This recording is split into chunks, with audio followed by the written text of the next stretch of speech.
안녕하세요. 저는 수도권에서 배달 음식점을 운영하면서 4살 된 아들을 키우고 있는 40대 여성입니다. 본격적인 사연을 이야기하기에 앞서 제 아들 민재 자랑 좀 잠깐 해볼까 해요.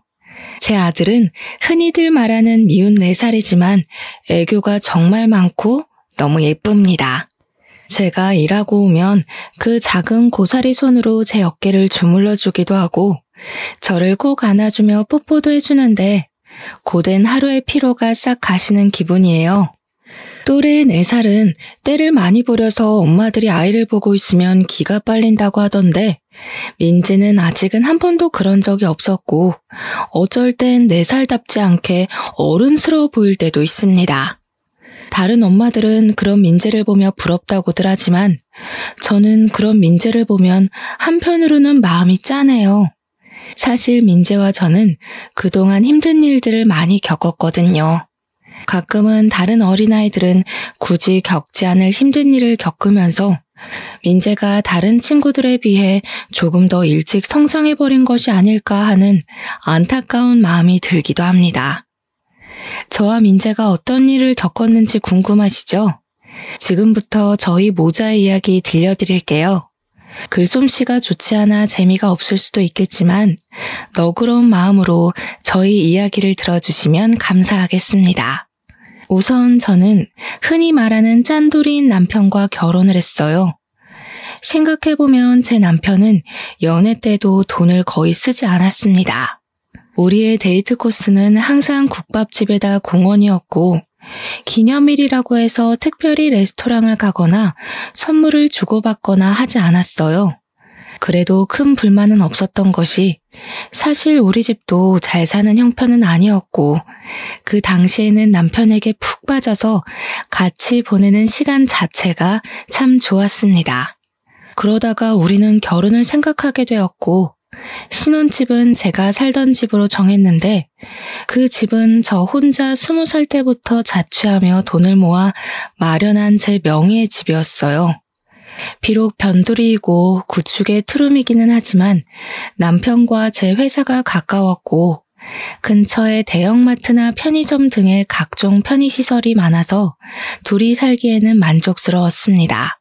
또한 집을 구한다고 대출을 추가로 받지 않아도 되니 살림에도 큰 보탬이 되었죠. 그렇게 결혼을 한 후 남편은 공과금만 반절 내고 생활비는 한 푼도 주지 않았습니다. 사실 신혼 초에는 남편이 생활비 주지 않는다고 해서 큰 문제가 되지 않았어요.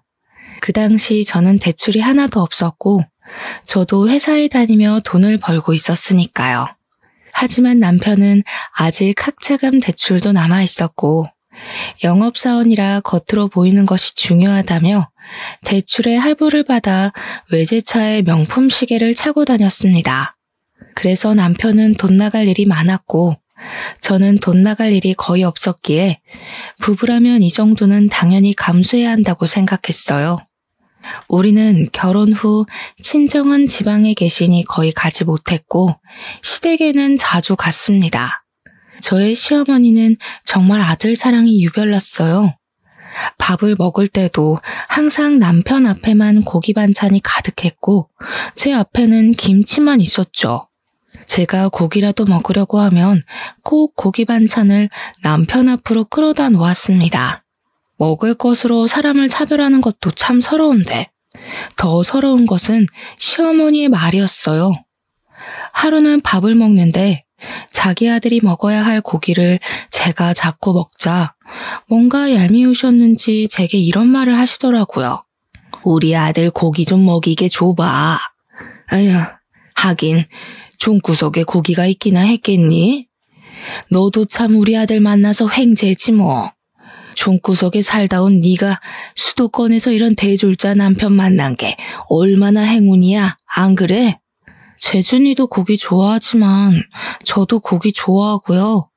저 어릴 때 시골에서도 고기 많이 먹었으니 저희 친정 무시하지 마세요.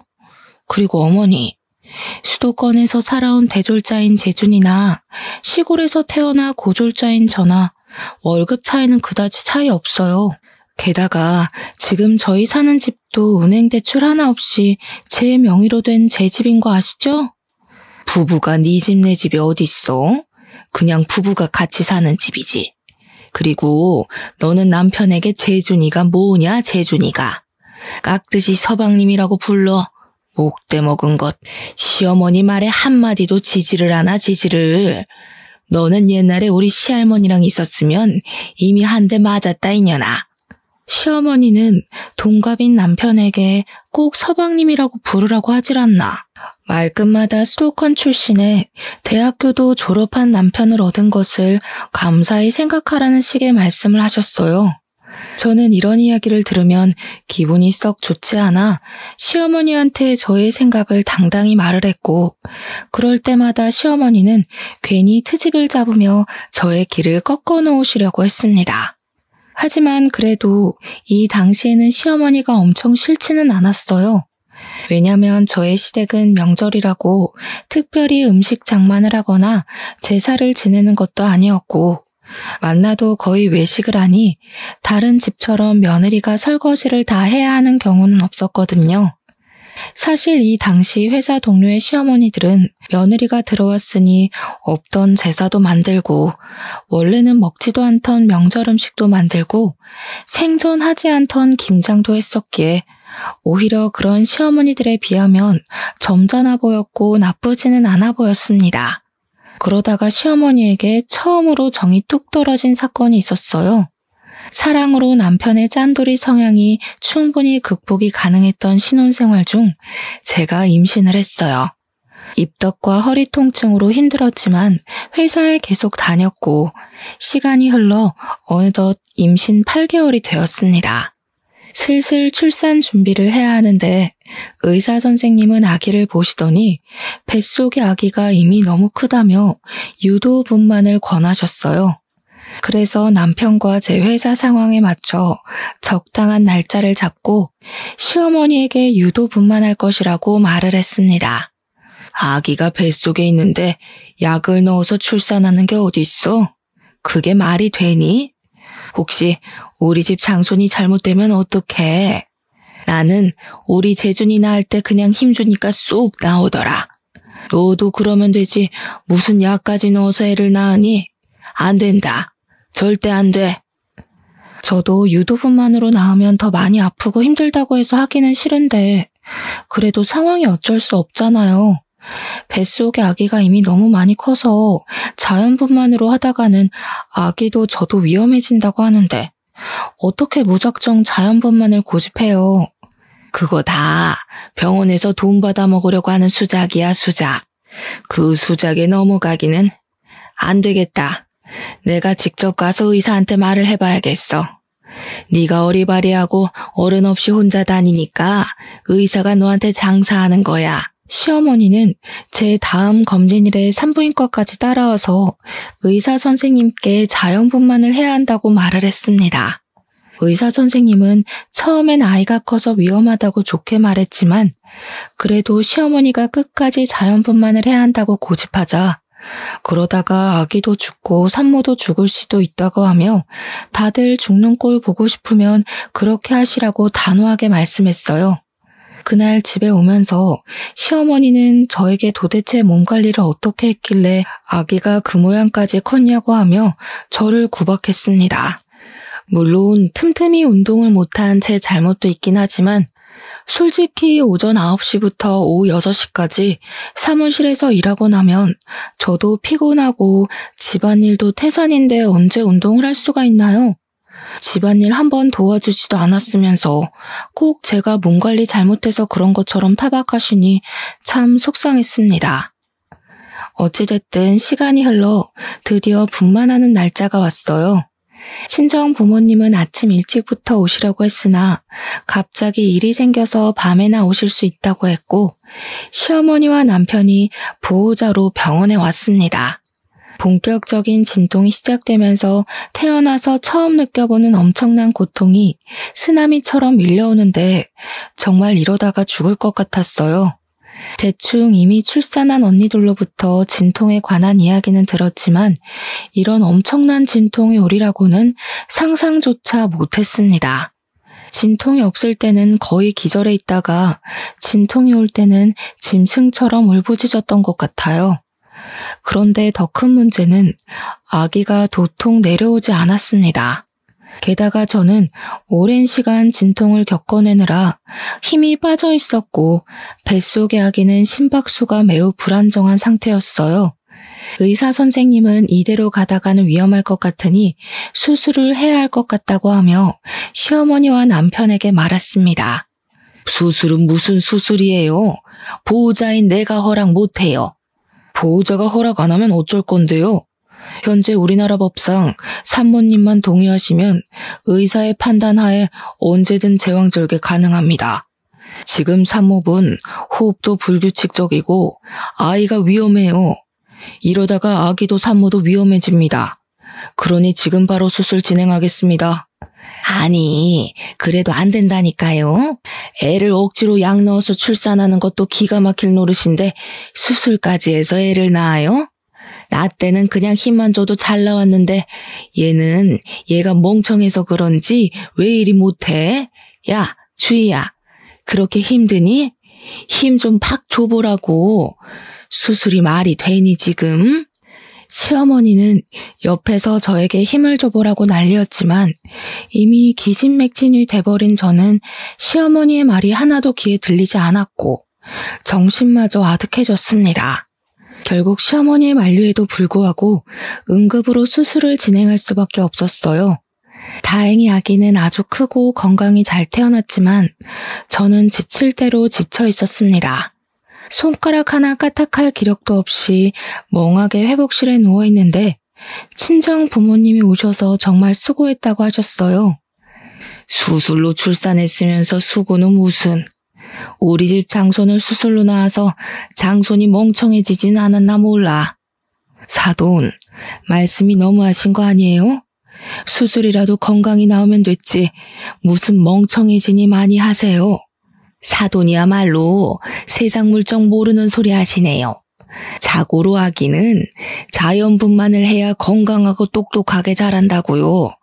이제 한번 보세요. 수술로 태어났으니 분명 멍청하고 비실비실할 겁니다. 우리 집 장손을 그따위로 낳아서 큰일 났어요. 시어머니의 황당한 발언에 어이가 없었지만 병원이기도 하고 옆에 다른 산모들도 있어서 그냥 말을 말았습니다. 그날 밤 남편은 병원에 저와 같이 있으려고 했으나 시어머니가 우리 아들 힘들어서 안 된다고 하며 남편을 시댁으로 데리고 갔어요.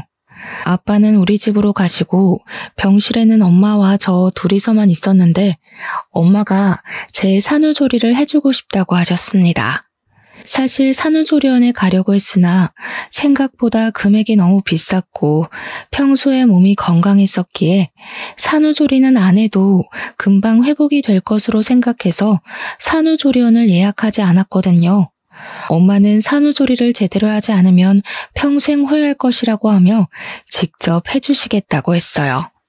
저는 굳이 힘들게 그러실 필요 없다고 했지만 2주일 정도는 시간적 여유가 있다며 걱정하지 말라고 하셨습니다. 그렇게 엄마는 저와 함께 병원 생활을 하시고 퇴원 후 우리 집에 가셨어요. 시어머니는 당연히 시골집으로 가실 것으로 생각했던 엄마가 우리 집으로 가셔서 산후조리까지 해준다고 하자 당황하셨습니다. 지금 주의 산후조리를 해주신다고요? 그럼 우리 아들이랑 같이 이 집에 있어야 한다는 거예요? 이 좁아 터진 집에? 당연히 친정엄마인 제가 산후조리를 해줘야지 누가 해준답니까? 그리고 김서방도 같이 있으면서 자네 아들 민재 어떻게 목욕시키고 하는 건지 좀 배우게. 우리 아들이 그런 것을 어떻게 해요? 그리고 이 집에 장모랑 같이 있으면 얼마나 우리 아들이 불편하겠어요? 어디 잠이나 한번 편하게 잘 수 있겠어요? 게다가 우리 아들은 매운 음식 좋아하는데 산모 있으면 그런 음식도 못 먹잖아요. 그럼 곤란한데? 민재가 주임만의 아들도 아니고 둘이 같이 낳았는데 당연히 둘이 같이 키워야죠. 같이 아기 보고 해야지 어떻게 주희 혼자 저 몸으로 아기를 봐요. 저 젊을 때는 재준이 낳고 판이라고 그랬어요. 자연분만도 아니고 수술로 나왔는데 뭐가 힘들다고. 아무래도 안 되겠어요. 그냥 우리 재준이는 제가 데리고 갈게요. 사돈 2주일 동안 계신다고 했죠? 그럼 그 시간 동안 제가 재준이 데리고 재준이 먹이고 할 테니까 2주일 동안 모녀간에 좋은 시간 보내세요. 시어머니는 기어이 남편을 데리고 시댁으로 가버렸습니다. 엄마는 한숨을 쉬며 저를 안쓰러운 눈빛으로 바라보셨고 저는 괜찮다고 억지로 웃음을 보였지만 엄마는 그래도 걱정이 한가득하였어요. 그렇게 2주일 후 엄마는 집으로 가시고 남편과 시어머니가 왔습니다. 저는 아직 모유수유 중이라 매운 음식을 못 먹는데 시어머니는 매운 갈비찜에 닭발을 잔뜩 만들어서 가지고 왔더라고요. 산모에 대한 배려는 하나도 없이 자기들 입맛에만 맞춰서 생활하는데 정말 얄미웠어요. 그 뒤로도 남편은 회사 다녀와서 단 한 번도 민재의 목욕은 물론 집안일조차 하지 않았습니다. 오히려 집에 오면 회사 일 때문에 스트레스 받는다고 바로 컴퓨터 앞에 앉아 게임만 했어요. 저는 그런 남편에게 정확히 일을 지시하며 시키려고 했지만 남편은 항상 피곤하다며 짜증을 냈습니다. 그렇게 2달이 지났고 어느덧 저의 출산 휴가도 끝나갔어요. 저는 시어머니에게 민재를 부탁해볼까 했으나 시어머니는 제가 말을 꺼내기도 전에 허리 아프니 절대 아기를 맡길 생각은 하지도 말라고 했습니다. 베이비시터도 마음에 드는 사람이 없었고 결국 아직 100일도 안 된 민재를 어쩔 수 없이 어린이집에 보냈어요. 어린이집 적응 기간이 끝나고 저는 회사에 복귀했는데 민재가 자꾸 아팠습니다. 한 번은 폐렴까지 와서 입원해야 했고 결국 저는 이러한 상황들 때문에 어쩔 수 없이 회사를 관두게 되었어요. 회사를 관두고 집에 있는데 시어머니한테 전화가 왔습니다. 너는 집에 있으니 참 편하겠다. 무슨 애 하나 출산했다고 회사를 관두니? 나 때는 민재 낳고도 업고 밭일도 하고 시부모도 모시고 다 했어. 하여튼 요새 젊은 사람들은 편한 것만 알지 고생하려는 마음은 눈꼽만큼도 없다니까. 제가 회사를 관두고 싶어서 관둔 것도 아니고 민재를 봐준 적도 없는 시어머니가 이런 식으로 말하자 너무 화가 났어요. 그때는 밭일이고 지금은 회사잖아요. 회사에 갓난아기를 업고 어떻게 가요? 그게 말이 돼요? 요새 같은 세상에 그러면 뉴스에 나와요. 그리고 이런 말씀하시기 전에 어머니가 직접 민재 좀 봐주시던가요. 그것도 아니면 다시는 전화해서 그딴 이야기 하지 마세요. 아시겠어요? 이게 말하는 꼬락선이 좀 보소. 아무튼 그건 그렇고 너 이번에 퇴직금 받지? 지금 회사 20살 때부터 다녔으니까 퇴직금 꽤 나올 것 아니냐. 그 퇴직금 나 좀 이번에 주면 안 되겠니? 나도 염치가 있으니 다는 말고 절반만이라도. 내가 우리 남편 죽고 나서 사망보험금에 연금으로 어찌어찌 살긴 사는데 나도 요새 경제적으로 아주 힘들구나. 제 퇴직금을 달라고요? 제가 왜요? 어머니께서 저를 키우신 것도 아니고 제가 일해서 제가 번 돈인데 우리 엄마도 탐내지 않는 제 퇴직금을 왜 제가 어머니께 드려야 하죠? 그래도 내가 민재 할머니고 네 남편의 엄마잖니. 그니까 뭐 네 엄마도 되는 거지 뭐. 안 그래? 네? 그게 무슨 소리예요? 그리고 솔직히 남편이 학자금 대출에 할부금 갚느라 생활비도 안 주는데 이 돈이라도 있어야 민재도 키우고 하죠. 시어머니는 저에게 아주 당당하게 내 퇴직금을 요구했습니다. 저는 그런 시어머니의 요구가 전혀 이해가 되지 않았고 시어머니 역시 퇴직금을 주지 못하겠다는 저를 이해하지 못했어요. 그날 저녁 퇴근하고 온 남편은 저에게 부부는 같이 생활하는 사람인데 어떻게 퇴직금을 혼자 쓸 생각을 하냐며 뭐라고 했고 저는 그동안 생활비 한 번 주지 않은 남편이 이런 말을 할 자격이 있나 싶어 우리는 크게 싸웠습니다. 그 뒤로도 가면 갈수록 남편과 함께 사는 것이 힘들었어요. 게다가 시어머니는 제가 회사를 관둔 뒤로 거의 매일 우리 집에 와서는 살림에 대해 잔소리를 해댔고, 우리 집에서 좋아 보이는 것이나 이쁜 것이 있으면 말도 하지 않고 가져갔습니다. 생활비도 안 주고 육아 참여도도 없고 집에 오면 게임만 하는 남편, 그리고 집에 와서 잔소리만 하고 물건을 가져가기까지 하는 시어머니 때문에 정말 너무 힘들었어요. 그나마 옆집 언니가 가끔 답답한 마음에 하소연하면 항상 저를 진심으로 걱정하며 위로해 주었습니다. 이 언니는 남편이 이혼 전문 변호사였고 둘의 사이는 정말 좋았으나 아기가 생기지 않았고 그래서인지 민지를 친조카처럼 예뻐해 주었어요. 그렇게 2년이라는 시간이 지났습니다. 2년 동안 저는 집에서 아이를 보면 이것저것 집에서 할 수 있는 온갖 부업들을 하며 생활비를 벌었어요. 남편은 여전히 육아, 집안일에는 뒷전이었고 생활비도 주지 않았습니다. 진작부터 이런 남편과 이혼하고 싶었지만 그냥 이혼하자니 이혼을 안 해주더라고요. 옆집 언니 말로는 합의 이혼으로 안 되면 이혼 소송을 해야 하는데 확실히 하려면 여러 가지 증거가 있어야 한다고 해서 이혼 소송을 위한 적당한 기회만 노리고 있었습니다. 저는 이혼할 준비를 하면서 앞으로 무엇으로 민재와 먹고 살아나갈지 고민을 했어요. 이혼하면 제가 로또가 되지 않는 이상 정기적으로 돈을 벌어야 하는데 민재가 어린이집을 다니기는 하지만 당장 열이 나거나 아프면 봐줄 사람이 없어서 일반 회사에 다니기는 힘들었습니다. 그래서 무엇을 해볼까 고민을 하다가 일단 내가 가장 잘하는 일이 무엇인지 생각했어요. 사실 저는 요리에 관심이 많았고 결혼 전 취미로 요리를 배워서 한식, 양식 조리사 자격증도 땄습니다. 이러한 특기를 바탕으로 주식 투자했던 돈과 퇴직금을 긁어모아 배달만 하는 음식점을 차렸어요. 민재가 어린이집에 가 있는 동안 근처 아파트를 직접 뛰어다니며 사람들에게 홍보했더니 생각보다 주문이 많이 들어왔습니다. 게다가 음식을 먹어본 사람들이 맛있다고 하여 재주문하는 경우도 꽤 많았어요. 중간중간에 민재가 열이 나거나 아플 때는 가게에 민재와 함께 있어야 해서 힘들기는 했지만 그래도 집에서 부업만 할 때보다 많은 돈을 벌 수 있어서 좋았습니다.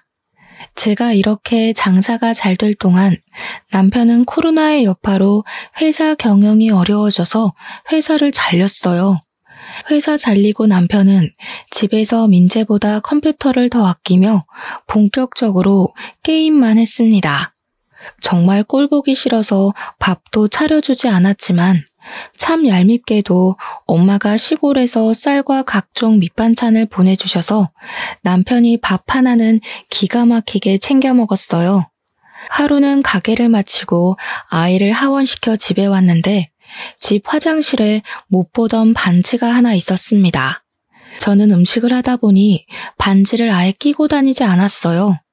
남편에게 이게 뭐냐고 물으니 당황한 표정을 지으며 엄마가 아까 왔다 가서 놓고 간 반지라고 했습니다. 그런데 어르신들이 하기에는 조금 어울리지 않는 모양의 반지였어요. 극도로 당황하는 남편의 표정과 화장실에 있던 반지가 뭔가 수상쩍었습니다. 그리고 곰곰이 생각해보니 저는 머리가 단발인데 자꾸 집에서 긴 머리카락이 나왔어요. 이상함을 느낀 저는 남편 몰래 초소형 카메라를 구매해서 새벽에 남편 몰래 설치했습니다. 다음날 오전에 마트에서 장보고 가게에 가는데 시어머니가 자주 다니던 화장품 가게에서 나와 내 쪽으로 걸어오고 있었어요. 그런데 시어머니의 옷차림새가 조금 이상했습니다. 날씨가 엄청 더운 날이었는데 시어머니는 가디건을 입고 있더라고요. 저는 시어머니에게 다가가 이 날씨에 긴팔 가디건을 입고 안 더우시냐고 했더니 자기는 나이 먹어서 춥다고 했습니다. 그러다가 지나가던 아이와 시어머니가 부딪혔는데 시어머니의 품에서 고가의 아이크림, 영양크림에서부터 각종 조그만 화장품들이 우르르 쏟아졌어요. 쏟아진 화장품을 시어머니와 함께 주우며 이게 다 무엇이냐고 물었습니다. 뭐긴 뭐야. 다 내가 산 화장품이지. 저 화장품 가게에서는 화장품을 샀는데 쇼핑백 같은 데에도 안 넣어줘요? 그래도 저 화장품 가게 단골이신데 너무하네요. 아, 몰라. 아무튼 나 바빠서 간다. 시어머니는 허둥지둥 화장품들을 챙겨서 후다닥 가버렸고 저는 도대체 무슨 바쁜 일이 있어서 저리 가시나 싶어 이상했습니다. 그리고 그날 오후가 되었어요. 주문이 많아 음식을 하느라 바쁜데 시어머니가 그 여름에 웬 털모자를 쓰고 왔습니다. 원래 답답하다고 하며 모자를 생전 안 쓰시던 분인데 여름에 털모자를 쓰니 뭔가 이상했어요. 제가 이 여름에 무슨 털모자를 쓰고 오셨냐고 하자 시어머니는 저에게 어떡하냐고 하며 모자를 벗었습니다. 저는 털모자 속에 숨겨진 시어머니의 머리를 보고 깜짝 놀랐어요. 머리카락이 무슨 불에 그을린 것처럼 힘없이 축 늘어졌고 군데군데 구멍난 것처럼 머리카락이 없었습니다. 시어머니는 당황한 제게 웬 튜브형 화장품을 내밀더니 이거 린스 아니냐고 물었어요. 그 화장품 용기에는 영어로 제모 크림이라고 적혀 있었는데 중간에 헤어라는 단어도 적혀 있었습니다. 시어머니는 이 헤어라는 단어만 보고 당연히 린스인 줄 알고 머리 감을 때 사용을 해서 이렇게 되었다고 했어요. 저는 시어머니에게 이거 어디서 사셨냐고 물으니 시어머니는 얼버무리며 자주 가던 그 화장품 가게에서 샀다고 했습니다. 그럼 화장품 가게에서 린스를 산다고 했는데 이 제모 크림을 주셨다고요? 이거는 그 화장품 가게에 완전히 잘못한 거죠. 바로 화장품 가게에 가서 어떻게 된 거냐고 따져야겠어요. 얘야, 그럴 필요 없다. 자주 가는 단골 화장품 가게인데 뭐하러 따지니? 앞으로도 종종 만나야 할 텐데. 그냥 내 머리는 어쩔 수 없고 이참에 미용실에 가서 머리 좀 손질하고 영양크림인가 뭔가도 넣고 하게 돈 좀 줘보렴. 네? 왜 그 돈을 저한테 청구하세요? 당연히 화장품 가게에다 청구하셔야죠. 지금 화장품 가게에서 잘못 줘서 제모크림으로 머리를 감아서 이렇게 된 건데 당연히 화장품 가게에서 책임져야 하는 거 아닌가요? 안 되겠어요. 제가 직접 가서 따져야겠어요. 그 사거리 약국 옆에 화장품 가게 맞죠? 저는 화장품 가게에 가서 따지려고 했지만 시어머니가 저를 말렸습니다. 원래 시어머니 성격상 이런 일 당하면 끝까지 따질 사람인데 그냥 있는다니까 이게 무슨 일인가 싶었어요. 저는 화장품 가게에 가려고 했으나 시어머니가 끝까지 말리기도 했고 배달 주문도 들어와서 그냥 가만히 있었습니다. 시어머니가 가시고 혼자 일을 하는데 그날따라 주문이 많아서 식재료가 부족했어요. 그래서 마트에 장 보러 갔다가 시어머니의 단골 화장품 가게를 잠깐 들렸습니다. 마침 집에서 쓰던 샴푸도 떨어지고 도대체 어쩌다가 제모크림을 린스로 착각하고 건넸는지 궁금했거든요. 들어가 보니 젊은 여직원 뒤로 시어머니가 썼던 튜브형 제모크림이 있었습니다. 저는 여직원에게 혹시 저 제모크림도 파는 거냐고 했더니 이 제품은 인기가 없기도 하고 유통기한이 지나서 팔지 않는 것이라고 했어요. 시어머니는 분명 여기서 저 제모크림을 샀다고 했는데 점원은 제모크림은 파는 것이 아니라고 하는 것이 이상했습니다. 저는 여직원에게 시어머니의 이름을 말하며 혹시 아느냐고 물었어요. 여직원은 시어머니를 잘 안다면서 원래 이 화장품 가게는 여직원의 어머니가 운영했었고 여직원의 어머니와 시어머니는 고등학교 동창이었다고 합니다. 동창이라는 이유로 시어머니는 매일 화장품 가게를 찾아왔는데 사실 여직원의 어머니는 시어머니를 그다지 좋아하지 않으셨대요. 시어머니가 와도 매출을 올려주는 것도 아니었고 이래야 하는데 샘플만 왕창 요구하며 정신이 하나도 없게 만들었다는 것입니다.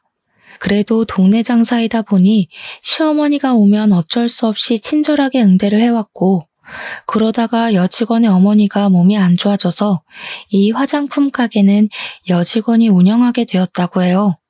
시어머니는 그 뒤로도 종종 와서 여직원에게 친한 척하며 엄마는 샘플을 항상 많이 챙겨줬다면서 샘플을 달라고 했다고 합니다. 여직원의 어머니도 말 많고 골치 아픈 사람이니 그냥 샘플 줘서 빨리 보내버리라고 하시는 통에 여직원도 아무 말 없이 그냥 커피 한 잔과 샘플을 많이 주며 시간 보내다가 가라고 했다고 해요. 저는 여직원에게 어머니가 가게 안쪽까지 들어오냐고 했더니 항상 와서 가장 안쪽의 의자에 당당히 앉는다고 했습니다. 순간 제모크림을 여직원이 판 것이 아니라 시어머니가 가져가지 않았을까 하는 생각이 들었어요. 사실 그동안 시어머니가 우리 집이나 가게에서 이런저런 자잘한 물건들을 많이 가져갔었거든요. 그래서인지 왠지 모르게 시어머니가 훔쳤을 것이라는 생각이 들었습니다. 저는 혹시나 하는 마음에 시어머니가 왔던 시간에 CCTV를 확인해 보라고 했어요. 마음 같아서는 저도 같이 확인하고 싶었지만 제 가게를 운영해야 했기에 그 말만 하고 나왔습니다. 그렇게 며칠이 지났어요. 가게 일을 마치고 집에 가는 길에 잠깐 쓰레기 버리러 나온 옆집 언니와 마주쳤습니다. 같이 엘리베이터를 타며 이런저런 이야기를 하다가 옆집 언니가 아랫집 여자와 친하냐고 물었어요. 저는 아랫집 여자 누군지도 모른다고 하니 아랫집 여자가 자꾸 오후에 우리 집에 들락날락 한다고 하며 한번 알아보라고 했습니다. 옆집 언니와 헤어지고 집에 들어가려는데 갑자기 화장실에 있던 반지, 짧은 내 머리와는 다르게 긴 머리카락이 자꾸 나오던 것이 생각났어요. 저는 이전에 설치하고 입고 있었던 몰래카메라를 바로 확인하고 싶었지만 남편이 있으니 참았다가 다음날 민재를 등원시키고 가게로 출근해서 몰래카메라를 돌려봤습니다. 몰래카메라에 녹화된 내용을 보니 정말 황당했어요. 옆집 언니의 말대로 제가 가게에서 일하는 그 시간에 우리 집에 아랫집 여자가 왔더라고요. 아랫집 여자는 우리 집에 와서는 제가 자던 그 침대 위에서 남편과 충격적인 행위를 하고 있었습니다. 영상을 본 저는 이성을 잃었고 지금 당장 이혼할 생각으로 집으로 갔어요. 어차피 민재에게도 전혀 도움이 되지 않는 아빠인데다가 생활비도 한 푼 주지 않고 남남처럼 지내서 언제든 이혼하고 싶었지만 남편이 이혼은 안 된다고 해서 어쩔 수 없이 질질 끌고 온 결혼 생활이었잖아요.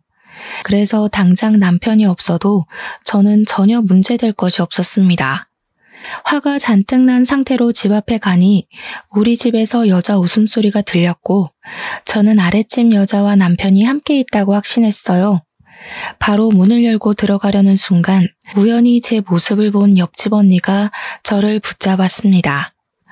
이혼 전문 변호사인 언니의 남편 말로는 불륜으로 이혼 소송하려면 확실한 증거가 있어야 한다고 하며 핸드폰으로 동영상 촬영하라고 했어요.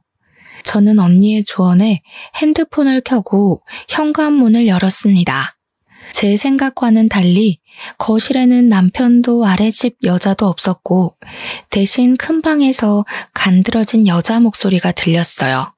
이들은 안방에서 열심히 움직이느라 현관문이 열렸는지도 모르더라고요. 저는 바로 안방문을 활짝 열고 핸드폰으로 둘의 실체를 낱낱이 촬영했습니다. 생각지도 못하게 나타난 저를 보며 둘 다 깜짝 놀라 어쩔 줄 몰라 했고 그 모습을 고스란히 찍어버렸습니다.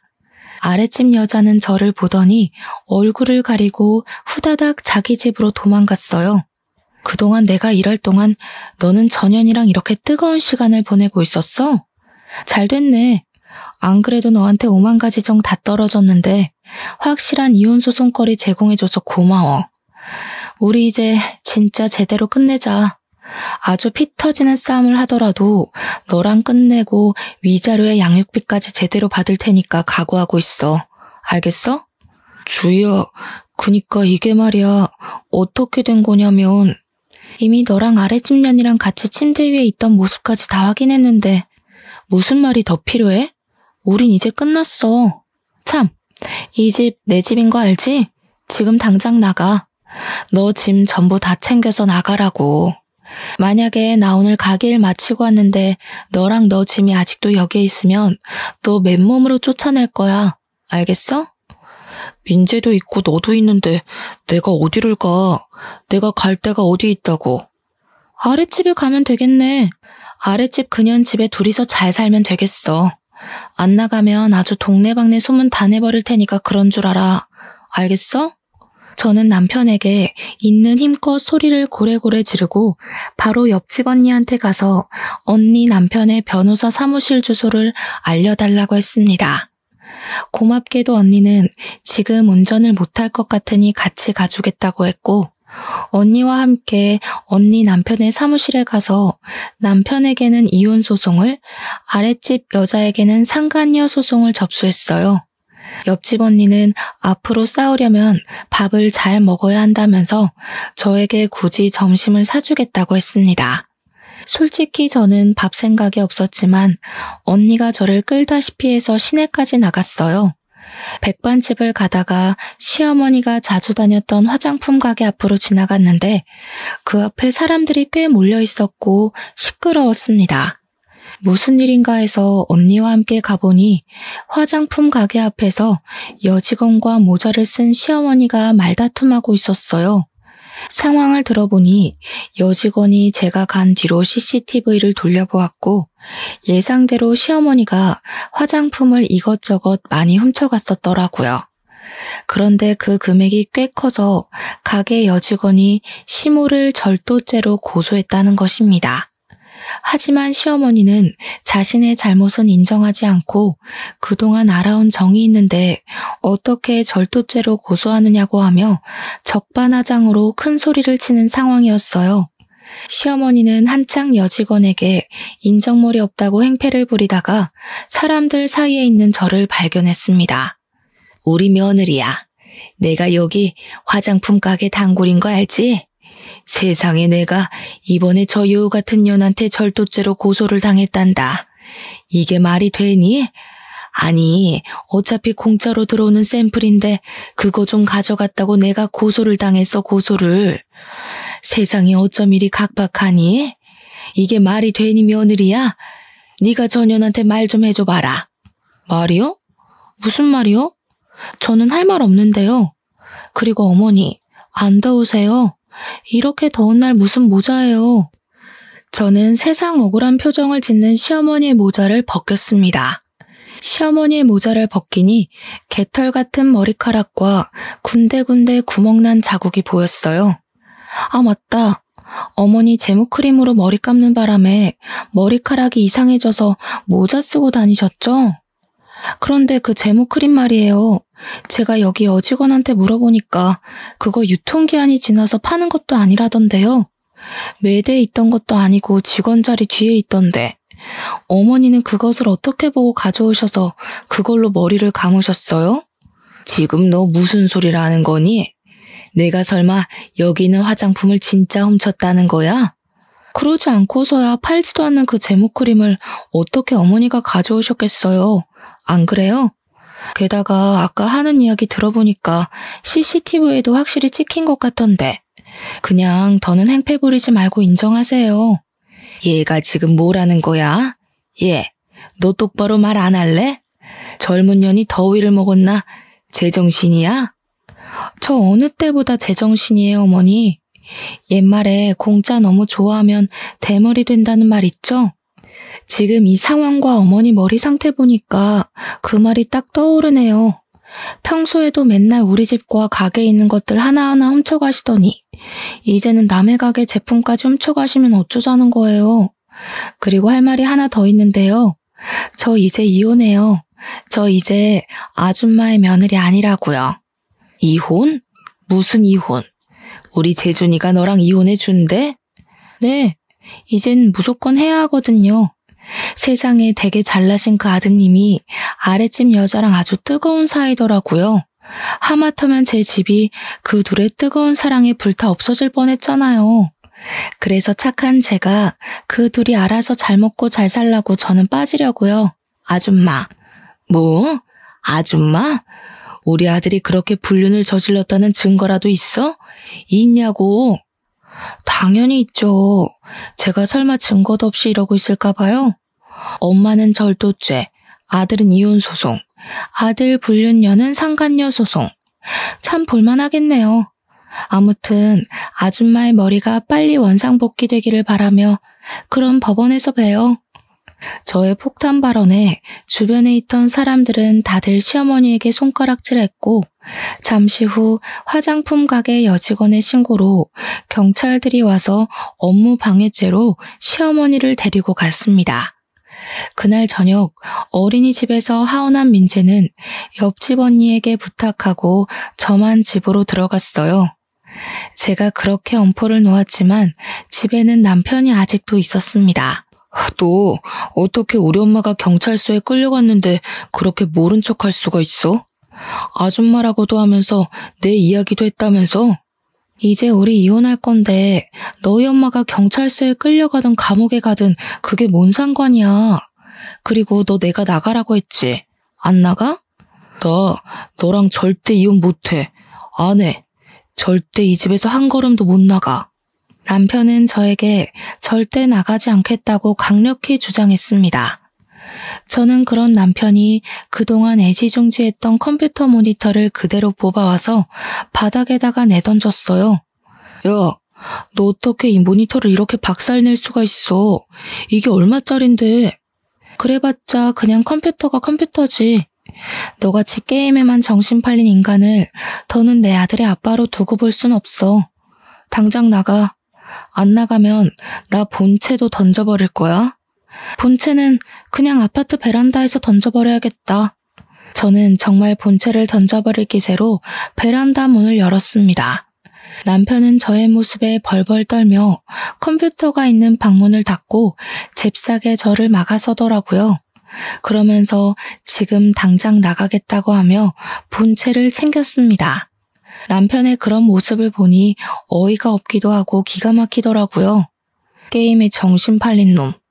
너는 사람보다 본체가 더 소중하냐? 너 같은 놈이 어떻게 우리 민재 아빠가 되었는지. 그거 들고 당장 꺼져. 너 짐들이랑 이혼 서류는 너네 엄마 집에 다 보내줄 테니까 이혼 서류 작성해서 법원 앞에서 보자. 다시는 내 앞에 나타나지 마. 한 번만 더 나타나면 나 너 머리털 한 올 한 올 다 뽑아버릴 거야. 알겠어? 그리고 우리 민재 앞에도 얼쩡대지 마. 민재 앞에 나타나는 순간 나 너 얼굴 프린트해서 이 아파트 단지 내에 다 붙여놓을 거야. 남편은 나의 엄포에 기다시피 해서 나갔고 저는 바로 남편의 모든 짐을 박스에 대충 구겨 넣어 시댁으로 보내버렸습니다. 그리고 저는 밤새 남편의 모든 흔적을 다 치워버렸어요. 그 뒤로 저는 옆집 언니 부부의 도움을 받아 무사히 이혼소송, 상간녀 소송을 진행할 수 있었습니다. 시간이 흐른 지금 시어머니는 기나긴 재판 끝에 징역 6개월형이 선고되었어요. 남편은 이혼소송 끝에 위자료와 양육비를 지급하라는 판결을 받았고 당연히 제 집에서 쫓겨났습니다. 시댁에 들어가서 살려고 했으나 시어머니도 재판을 받으면서 경제적으로 많이 어려워져 집을 팔아버렸더라고요. 그래서 남편은 자신이 끌고 다니던 자동차와 시계, 컴퓨터까지 다 팔고 고시원에 들어가서 어찌어찌 살고 있습니다. 그리고 남편과 불륜을 저질렀던 아랫집 여자는 당연히 자신의 남편에게 이혼당하고 이 동네의 얼굴뿐 아니라 살던 호수의 직장까지 소문이 쫙 퍼져서 밤에 도망치듯 어디론가 떠나버렸다고 해요. 그리고 저는 여전히 장사가 잘 되고 시에서 식품위생업소로 선정되어 아주 바쁘게 생활하고 있습니다. 가끔 정말 바쁜 날에는 옆집 언니네 부부가 우리 민재를 돌봐주기도 하고 있어요. 민재 역시 어린이집에서 친구들과 아주 원만하게 지내며 아빠 없는 생활에 적응하고 있습니다. 가끔 아빠와 함께 다니는 친구들을 보며 부러운 듯한 표정으로 빤히 쳐다봐서 안쓰럽기도 하고 또래 아이들은 겪지 않을 일들을 겪으면서 너무 빨리 성숙해져 버린 것 같아 안타깝기도 해요. 지금까지는 민재가 힘들게 살았을지 몰라도 앞으로는 민재가 활짝 웃으며 여느 아이들처럼 해맑게 자랐으면 좋겠습니다. 햇살 좋고 날도 좋은 가정의 달 5월이 되었어요. 남들은 어린이날이다, 어버이날이다 해서 다들 연휴에 놀러 가고 가족끼리 추억을 쌓을 계획에 들떠있지만 저는 오늘도 민재와 저의 행복한 미래를 위해 열심히 일하고 있습니다. 남들처럼 재밌는 추억을 쌓지 못하고 저녁만 되면 너무 피곤하고 지치기는 하지만 저의 삶에 후회는 없어요. 앞으로도 저는 지금처럼 민재의 엄마로서 있는 힘껏 최선을 다해 살아나가겠습니다. 바쁜 시간을 내어 저의 이야기를 들어주신 청취자 여러분은 그 어느 해보다 행복한 5월이 되시기를 바라며 오늘 저의 사연은 이만 끝내려 합니다. 들어주셔서 감사합니다.